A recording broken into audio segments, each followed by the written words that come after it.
আসসালামু আলাইকুম, কেমন আছেন সবাই?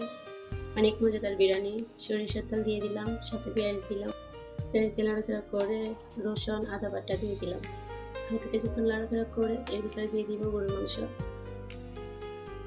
সবগুলো মাংস দেওয়ার পরে দিয়ে দিব দই, দিয়ে দিলাম লবণ স্বাদ মতো, দিয়ে দিলাম প্যাকেটের জিরা। আপনারা যে বাটা জিরা দিতে পারেন, সমস্যা নেই।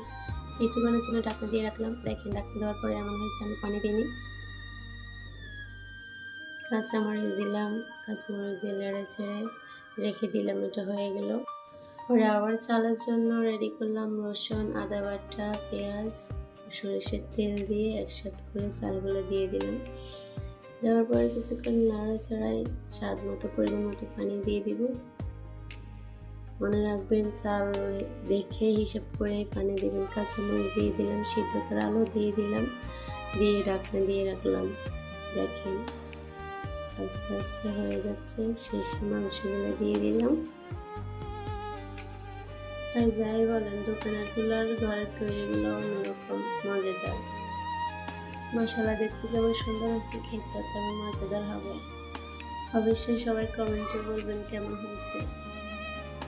বাসায় অবশ্যই সবাই চেষ্টা করবেন। আজকের মতো বিদায় নিলাম। আল্লাহ হাফিজ। আসসালামু আলাইকুম।